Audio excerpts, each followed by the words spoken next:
함께 한번 기도하겠습니다. 사랑하는 하나님께서 우리에게 하나님 아버지의 마음을 저희에게 허락하여 주셔서 감사하고 보여주셔서 감사합니다.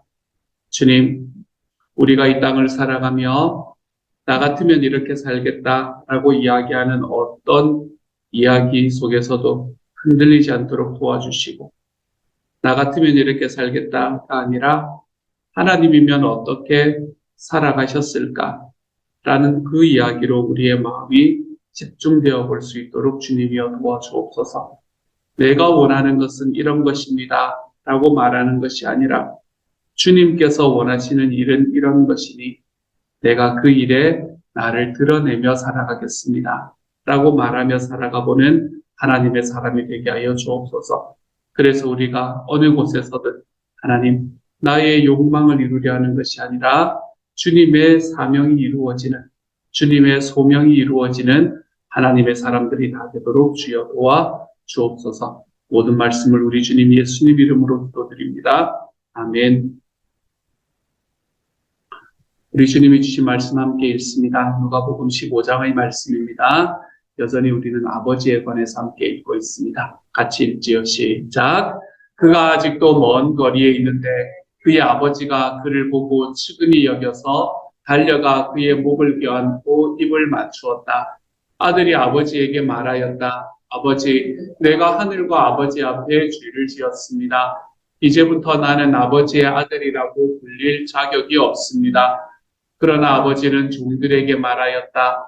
어서 가장 좋은 옷을 꺼내서 그에게 입히고 손에 반지를 끼우고 발에 신을 신겨라. 그리고 살진 송아지를 끌어내다가 잡아라. 우리가 먹고 즐기자. 나의 이 아들은 죽었다가 살아났고 내가 잃었다가 되찾았다.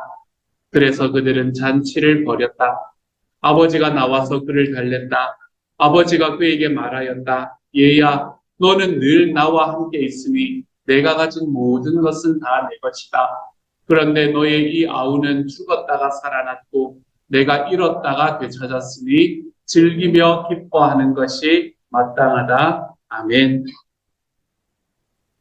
우리는 어제 이야기에서 또 어제 그림에서 예수님은 세상에 관해서 말씀하실 때마다 대단히 현실적인 시각을 보이셨다라는 이야기를 함께 나누었습니다.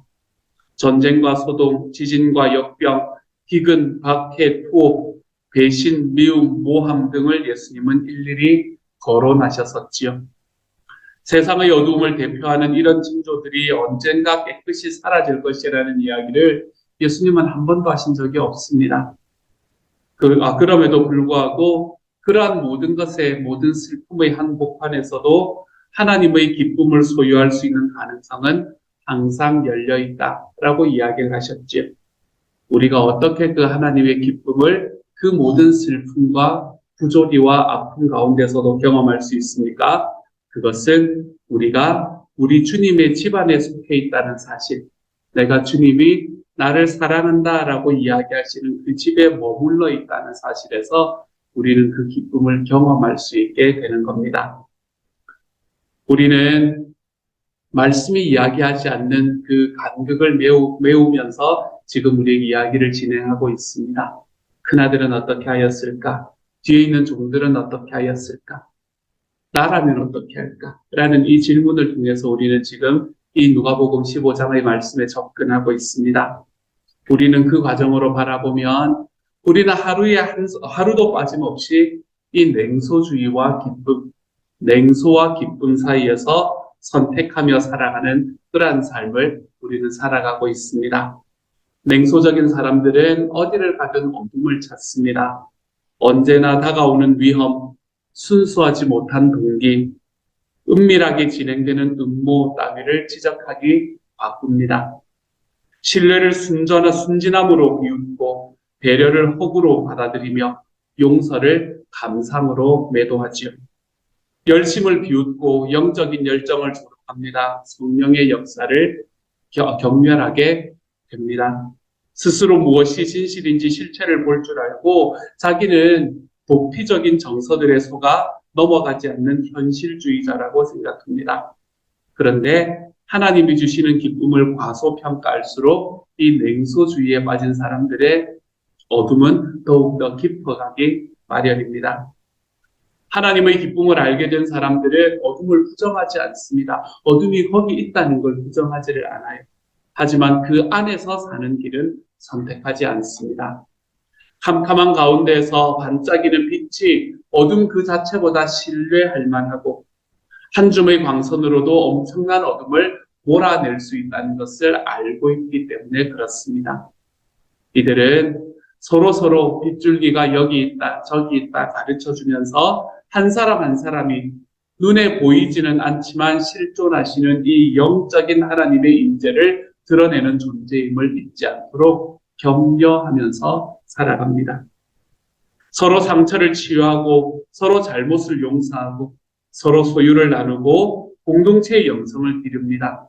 자기가 받은 은사를 즐거워합니다. 하나님의 영광이 우리를 통해서 온전히 나타나기를 항상 소망합니다.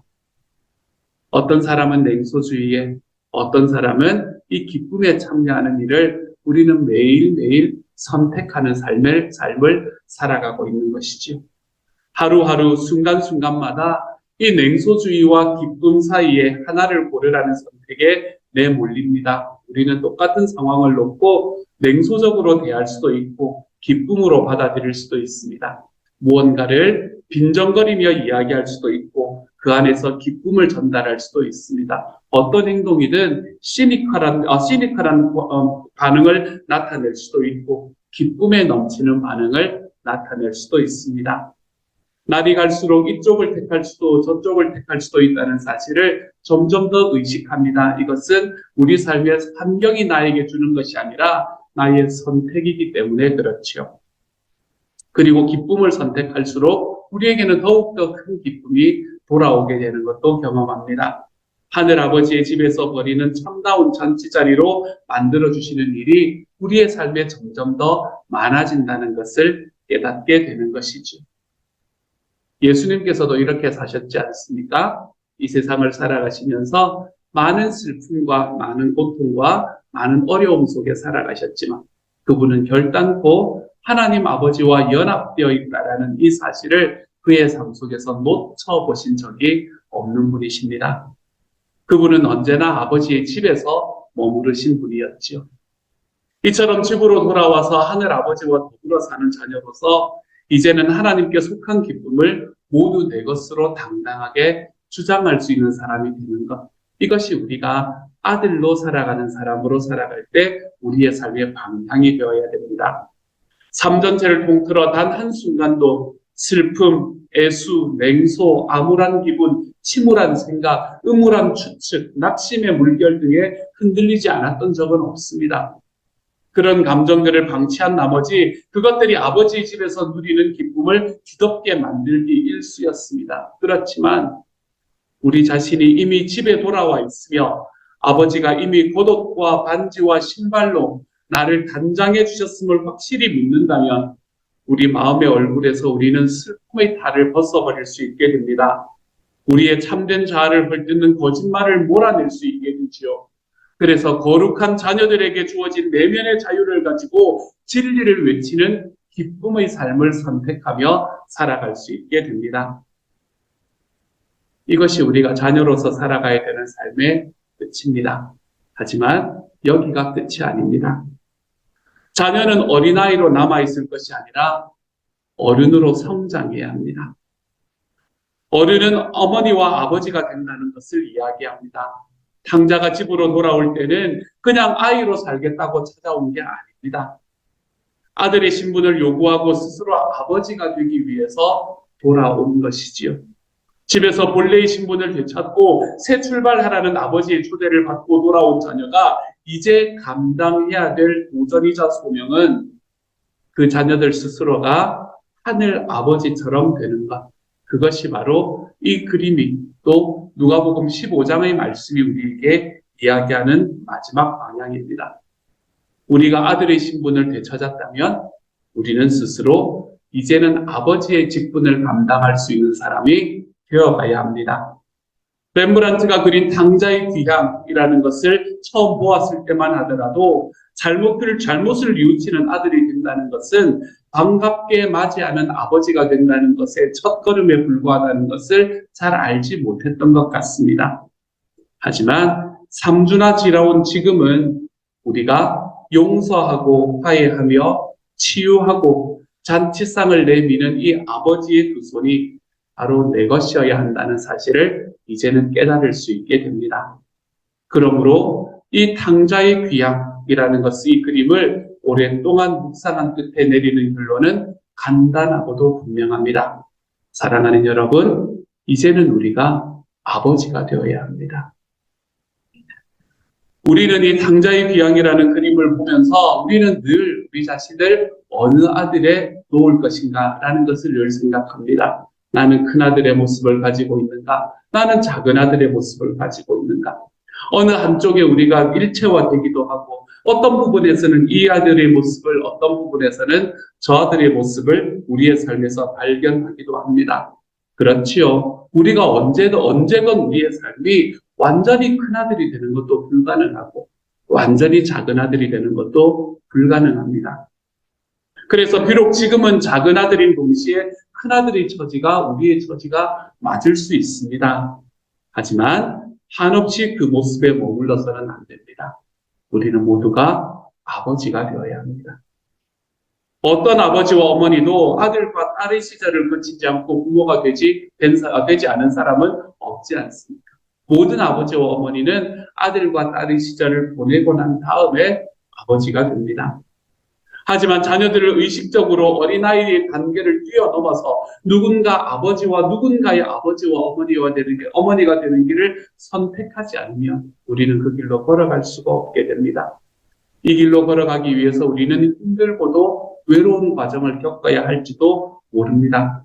사실 지금 우리가 살아가는 시대는 역사적으로도 부모 노릇을 잘해내기가 무척 어려운 시기지 않습니까? 그렇지?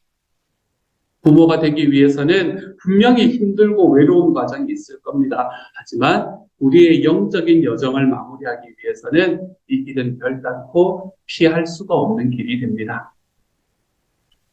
우리는 오랫동안 우리 스스로를 작은 아들이냐 큰 아들이냐 나는 어느 쪽에 속해 있느냐라는 이 이야기에 매몰되어서 살아왔습니다. 하지만 이 아버지가 중심인물이고 이 아버지가 결국에는 우리가 동일시해야 될 대상인데 왜 어째서 그토록 많은 관심을 두 아들에게만 쏟았던 건지. 정작 중요한 문제는 어떻게 하면 아버지처럼 될 수 있을까 하는 것인데 왜 나는 큰아들의 모습이다, 작은아들의 모습이다 여기에만 머물러 있었던 건지. 나는 그 작은아들 또는 큰아들과 닮았다라는 말은 우리의 삶에 불편할 게 없습니다. 왜냐하면 누구나 이해할 수 있는 이야기이기 때문입니다. 먼 지방에 갔다가 아버지가 돌아왔을 때에 나를 안아주는 작은아들의 모습이다. 내가 집안에서 아버지와 열심히 일을 하다가 내가 누군가가 왔을 때에 거기에 냉소적이 될 것인가 기쁨을 취할 것인가라는 것을 결정하는 자리에 들어가는 큰아들이 될 것이다. 이것은 별 불편함이 없습니다. 그런데 여러분, 나는 아버지랑 비슷하다라는 이야기를 그만큼 편안하게 할 수 있을까요? 정말 아버지를 닮고 싶기는 한 걸까요? 정말 용서받을 뿐만 아니라 용납하는 사람이 되기를 바라는 걸까요? 집으로 돌아와서 환영받을 뿐 아니라 돌아온 사람을 환영하는 사람이 되기를 우리는 진심으로 바라고 있는 걸까요? 불쌍히 여김을 받을 뿐만 아니라 가엾게 여기는 사람이 되기를 참으로 소망하는 것일까요? 만약 이 탕자의 비유의 이야기가 두 아들 중에 나는 어느 아들이냐라는 거기에만 있는 것이라면 만약에 이 탕자의 비유에 잠긴 듯이 인간은 죄를 짓고 하나님은 용서하신다라는 그 사실뿐이라면 우리는 주님께 용서할 기회를 드리는 행위 그것을 우리의 죄로 착각하기 십상입니다. 내가 죄를 지었으니까 하나님이 나를 용서하실 수 있게 되었네 라는 것으로 착각하기 십상이죠. 이러한 해석의 진정한 도전은 존재하지 않습니다. 자기의 연약함을 어쩔 수 없는 일로 간주하고 결국 무슨 짓을 했든지 하나님이 못 본 척 눈 감아 주시고 집으로 인도해 주시기를 기대하게 될 겁니다. 그렇지만 이처럼 감상주의적인 복음주의는 이 감정적인 감상주의는 이 복음서의 메시지가 결코 아닙니다. 아버지는 작은 아들이 되었든 큰 아들이 되었든 이제는 사랑이 넘치는 아버지의 아들이라는 사실을 믿으라고 요구하십니다. 아버지의 아들이라는 말을 한마디로 바꾸면 우리가 이야기가 무엇인지 이해하기가 쉬워집니다. 우리를 아버지의 아들이 되었다는 사실을 믿으라고 요구하십니다. 다시 말해서 우리는 하나님의 상속자가 되었다는 것을 믿으라고 하시는 것이죠.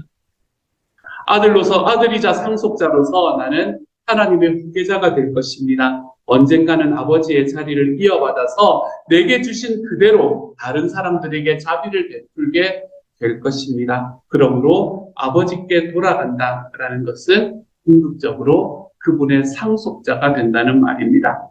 궁극적으로는 그분처럼 되기 위한 도전이 되는 것이지요. 아버지가 되라는 이 부르심은 이 탕자의 비유를 달콤하게만 해석하는 데 이의를 제기합니다. 집으로 돌아가서 안전하게 머물고 싶다는 소망이 간절한 건 분명하지만 과연 아버지와 함께 머물면서 우리는 우리가 가진 권한과 또한 우리의 의무를 통째로 받아들이면서까지 상속자가 되기를 원하는 걸까요? 나는 아버지의 집으로 돌아가 그분의 사랑을 충분히 경험한 후에 나도 아버지가 되기를 원하고는 있는 걸까요?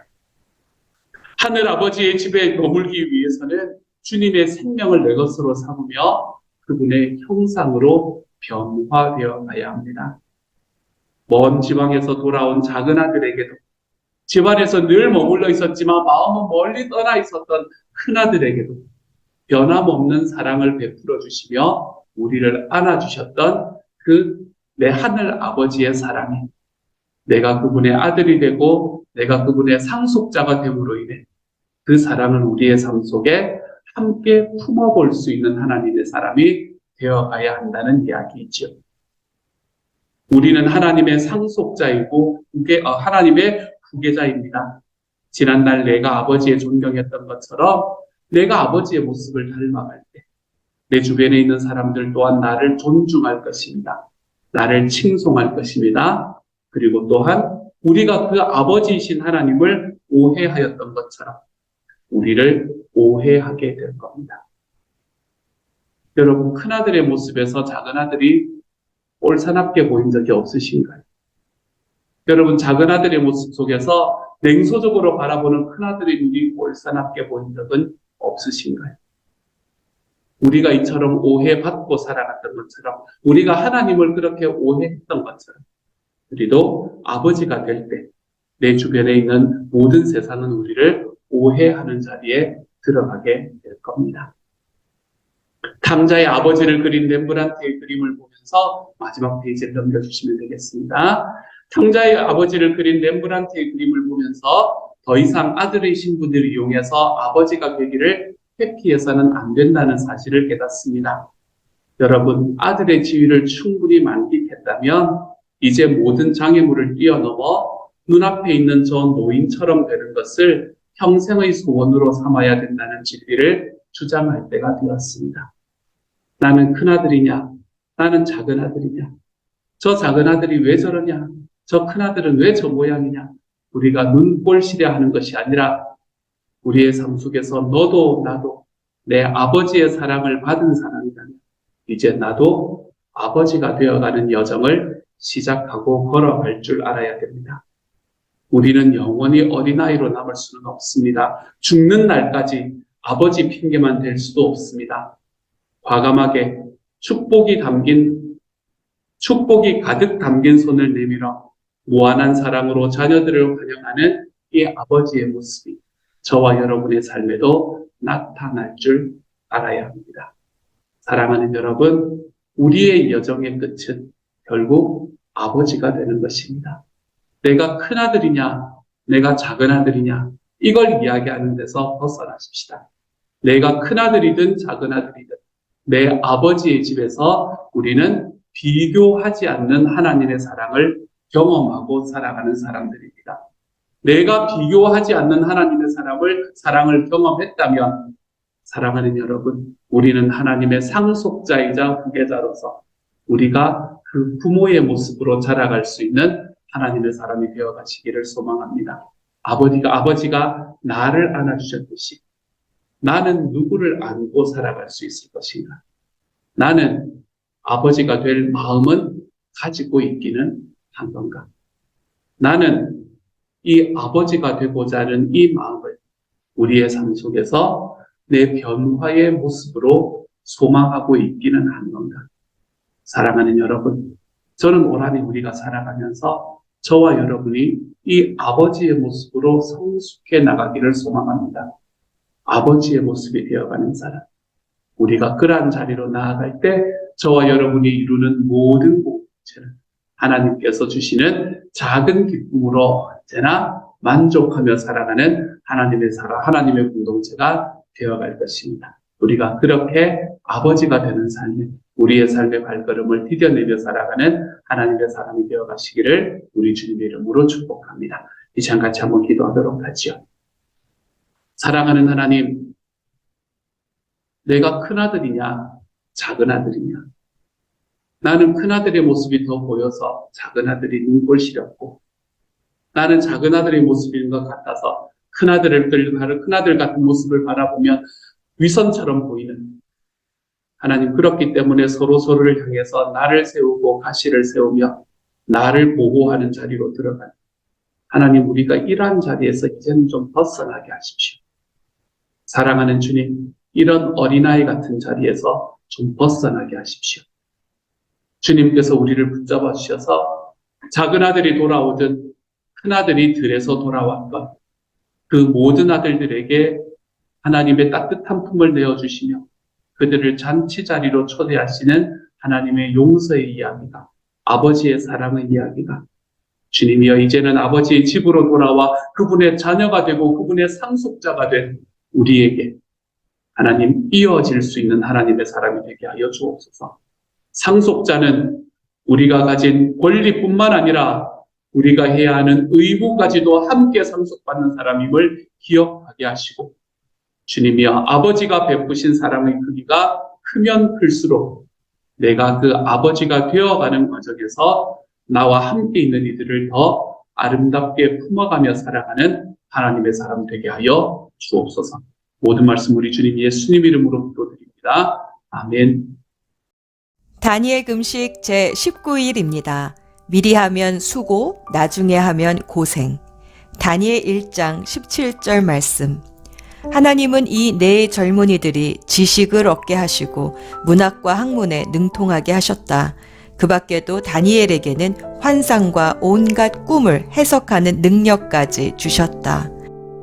다니엘과 세 친구들은 바벨론 느부갓네살 왕의 포로였습니다. 바벨론의 왕은 그들을 왕궁에서 훈련시키며 우상에게 바친 음식과 포도주를 먹으라 명령했지만 다니엘은 결심했습니다. 비록 포로의 신분이지만 하나님의 백성으로 살겠노라고. 그래서 우상의 제물로 바쳐진 고기와 포도주는 먹지 않고 오직 채소와 물만 먹기로 결심했습니다. 하나님은 그의 결심을 기뻐하시고 다니엘에게 장수의 건강과 지식, 문학, 학문에 능통한 지혜와 꿈을 해석하는 능력까지 주셨습니다. 사람들은 보통 어려움이 닥치면 그때서야 무릎을 꿇고 기도하곤 합니다. 문제 앞에서 하나님을 찾는 신앙도 훌륭하지만 문제가 닥치기 전에 무릎을 꿇는 것은 더 지혜로운 것입니다. 소를 잃고 나서 외양간을 고친다라는 속담이 있습니다. 소를 잃고 나서 외양간을 고치는 것은 꼭 필요한 일이지만 고생스럽습니다. 그러나 소를 잃기 전에 외양간을 고치는 것은 수고스러워도 지혜로운 것입니다. 기도도 고생하는 기도가 있고 수고하는 기도가 있습니다. 문제가 터진 후에 하는 기도는 고생스럽지만 늘 기도하는 수고를 하는 사람은 문제가 오기 전에 문제를 예방하는 지혜를 얻습니다. 바벨론의 땅에서 신앙을 잃지 않으려고 야채와 물로 금식하며 시간과 장소를 정해 꾸준히 기도하는 삶을 살았던 다니엘에게 기도는 아플 때 받는 처방전이 아니라 아프지 말라고 맞는 예방주사입니다.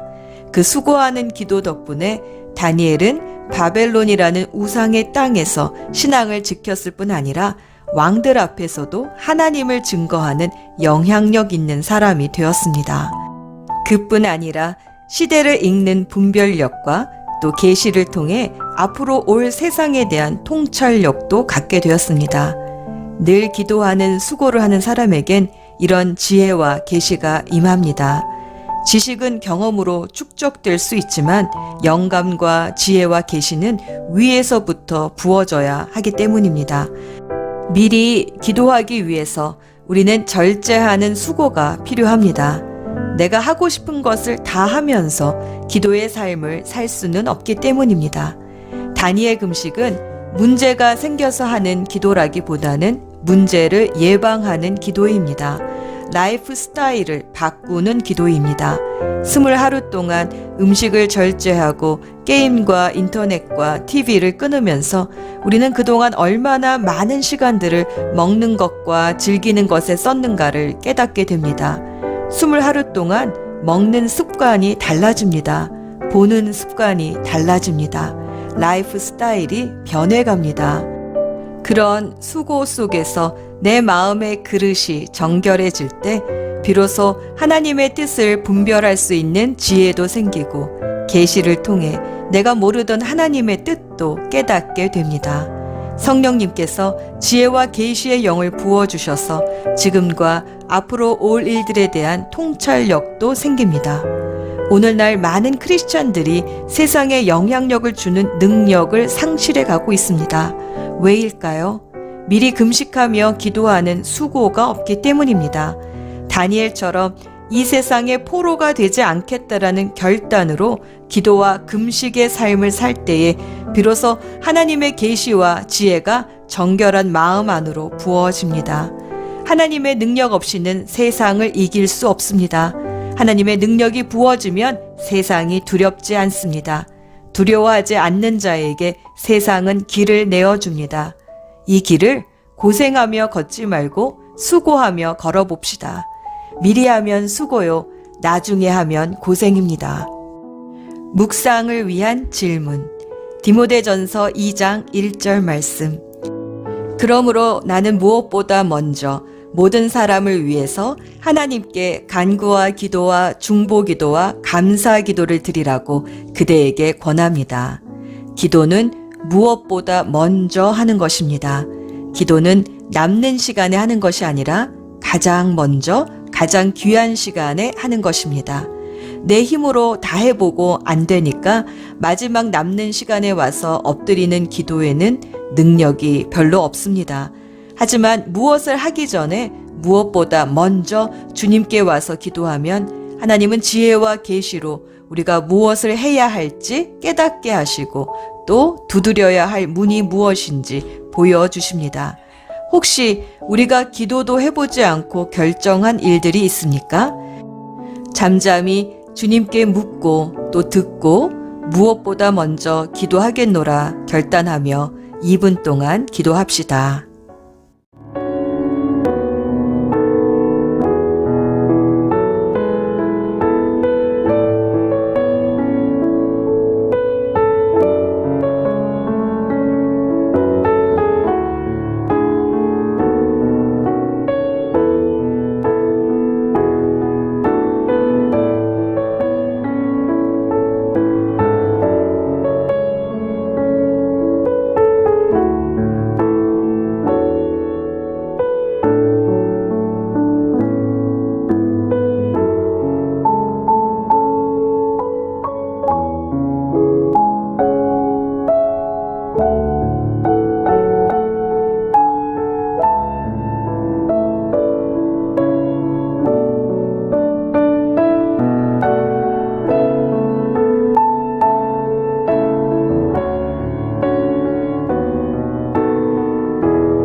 기도 포커스.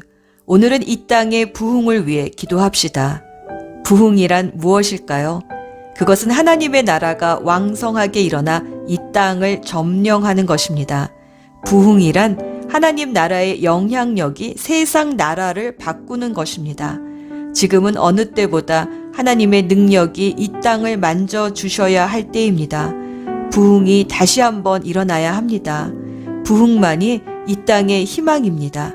하나님께 구합시다. 소낙비처럼 주님의 영을 부어주셔서 잃어버린 영혼들의 굳은 마음들이 부드럽게 되게 해주시옵소서. 나라들이 주님께로 돌아오게 하옵소서. 우리에게 부흥이 필요합니다. 교회들마다 부흥이 필요합니다. 기도와 금식 후에는 항상 부흥이 따라왔습니다. 지치지 맙시다. 오직 성령이 우리에게 임하면 우리가 권능을 받고 우리가 선 곳과 지역과 나라에서 마침내 땅끝까지 가서 주님의 증인으로 살 수 있습니다. 부흥을 위해 간절히 기도합시다.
이제 마무리 기도합니다. 우리를 너무나 사랑하셔서 그냥 내버려 두지 못하시고 늘 삶 속에 관여하시고 개입해 주시는 하나님 아버지, 오늘도 무엇보다 먼저 기도하는 수고를 통해서 하나님의 인도하심이 무엇인지 깨달음으로 괜히 방황하다 시간을 낭비하는 어리석은 삶을 살지 않게 해주시옵소서.